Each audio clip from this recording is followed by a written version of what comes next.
Good morning and happy Thursday, everybody. Today is Thursday and I'm finally going live this week. I planned on doing this a couple of days ago, but thanks to a stomach virus that I got, that a few of my kids had, and a ton of other stuff this week, I am finally getting to it this morning. Good morning, Renee. Glad to see you on here today.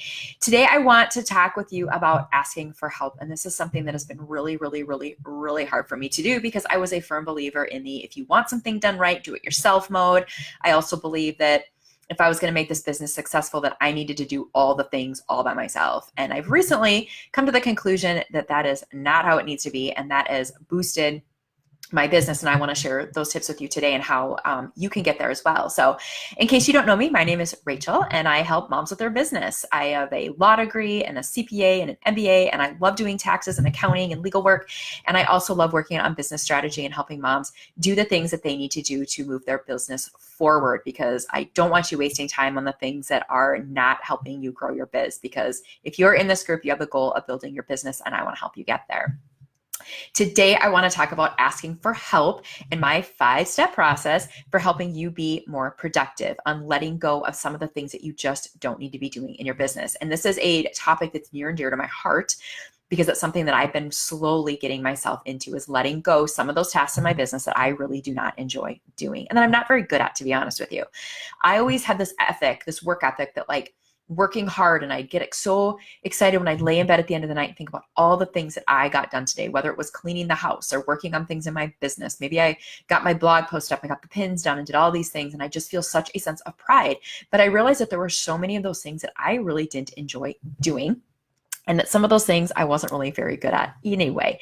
So why was I continuing to do them if it wasn't not something that was in my zone of genius? And you probably have heard that phrase many times, like, it's not in my zone of genius. And there are a ton of things that are not my zone of genius. So just an off business example, making pie is not my zone of genius, but my daughters have a bake sale for gymnastics today, and I'm going to go work at it, partly because it's a little social time for me and partly because I want to help the booster club out.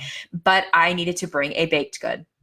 And they said, make a pie, a cake, whatever. But if you were going to make like a individual baked good, they wanted you to put it in pretty packaging with ribbons. And that's so not my thing. And making pie, honestly, is not my thing either. So I kind of did it middle of the road. I bought the pie crust to be baked. I bought the pie filling and I threw it together and I made a pie this morning.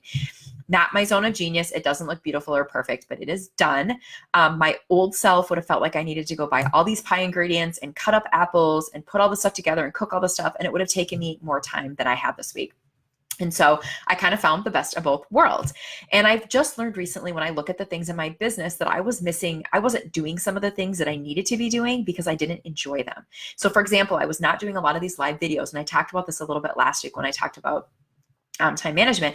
I wasn't doing a lot of these live videos because when I get done with them, I want them uploaded to YouTube. I want to create a blog post and I want to make graphics and posts and all this other stuff. And it was not stuff that I really enjoyed doing.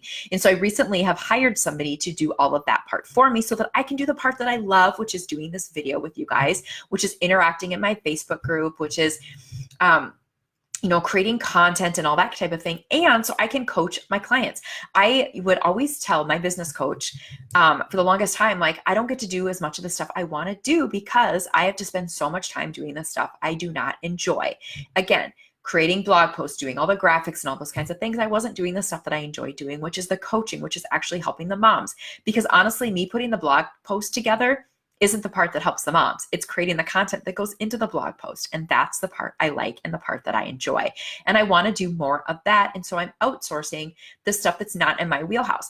Now, the person that's now doing my blog post and putting all that stuff together, that is her jam. She loves doing that. She gets joy. She feels lit up by doing it, where I do not have that lit up feeling when I do that stuff. And so I'm outsourcing that. I've also realized that my Pinterest account needed some love that I was not able to give it, and that I have also recently outsourced and having somebody else that's taking care of all the parts. I was doing a half-assed job at best on that Pinterest account. So now I've got somebody that actually is working with the SEO and the keywords and doing all of those things so that that is actually done well instead of halfway. If you want any recommendations on any of that type of thing, you can certainly shoot me a personal message and I will let you know who I've got working on those projects for me, because I'm loving the work that they're doing and it's totally boosting my business forward instead of me feeling like I'm doing all the stuff I don't enjoy doing and none of it's getting done very well and I'm doing it inconsistently and it's not working out. So if you feel like the things in your business aren't happening the way that you want them to, if you feel like you're doing things that you don't want to do, or you feel like you're just inconsistent with your posting and with your live videos and with your pinning and all that stuff, it might be time to outsource it and have somebody else do those things for you. So I want to share with you my 5 steps that are going to help you be more productive in the stuff that you love doing and the stuff that's actually going to make you money. So here is my 5-step process. I'm going to resituate myself here since I'm sitting Indian style.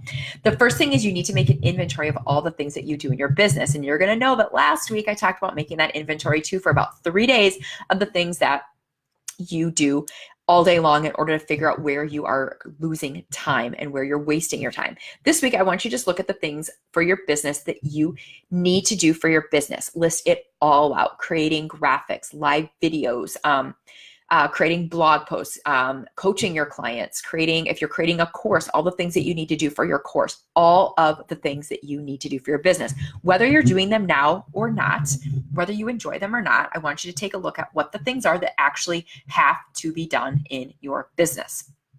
Okay, then step 2 is I want you to divide it into 2 lists. Which are those things that really are things that are business or that are income producing? Because there's a lot of things that we do that are not income producing. So for me, that was like creating graphics. That was actually taking my content and putting it in the blog post. That was doing things on Pinterest. That's not really the income producing stuff. The income producing stuff for me is interacting with my clients in our private Facebook group, is interacting with my clients on our coaching calls on the phone.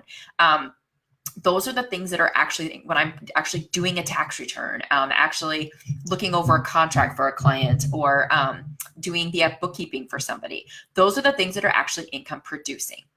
Then step 3 is I want you to take a look at that list of stuff, both sides of it, and go, what are the things that I actually need to be doing for my business? What are the things that are like personal for me? So for me, like doing these live videos, this itself, I'm not making money per hour of doing these live videos, but this is something that is just me. If I had somebody else on here doing these live videos, you'd be like, okay, who is this? And why is she pretending she's Rachel and giving us this information? Like, that doesn't make any sense.